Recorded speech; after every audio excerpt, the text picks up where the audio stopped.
Sorry I cut off then. That'll factorise quite nicely into p minus 3 and p plus 2 equals 0. So therefore p equals 3 or p equals minus 2. Okay, now we can use that using the initial points we were given at the very start. We were given that x equals 2t plus 1 and y equals t squared plus 3. Now if you remember, I said that was with parameter t, so we can easily change that into x equals 2p plus 1 and y equals p squared plus 3, just using parameter p. Okay, and in that sense then we can then substitute these values in to get our coordinates of x and y.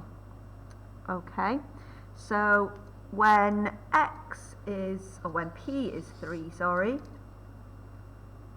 when p equals 3, x equals 2 times 3 add 1, so x is going to be 7, and y would be 3 squared plus 3, so that's going to be 9 plus 3 is 12.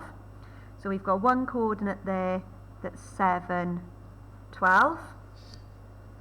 And when p is minus 2, we've got x equals 2 times the minus 2 add 1, it's going to give us minus 3, and y would be minus 2 squared plus 3, so that would be 7.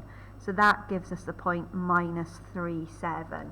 Okay, so there are 2 points, but we were told in the question that given that the point P was in the second quadrant, so if you think about your axes, I'll draw it here, this is your first quadrant, well 7, 12 would be across 7 up 12 and would be in the first quadrant somewhere, whereas minus 3, 7 would be across to minus 3 up 7, and so that point there is the one that's in the second quadrant.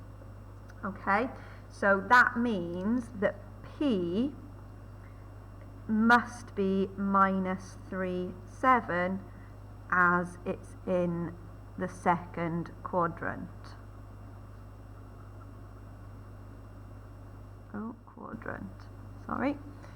Okay, and then finally, to finish, because we now know what P is, we can put that into our equation of our tangent. So our equation of our tangent was p squared plus p minus 3 equals px minus y, and this obviously worked when p equals minus 2. So if we replace p with minus 2, we get minus 2 all squared, and then minus 2, minus 3, minus 2x minus y. So that's going to give me 4 minus 2 minus 3 equals minus 2x minus y. That's going to give me minus 1 equals minus 2x minus y. Take the y equals minus 2x plus 1 is the equation of the tangent.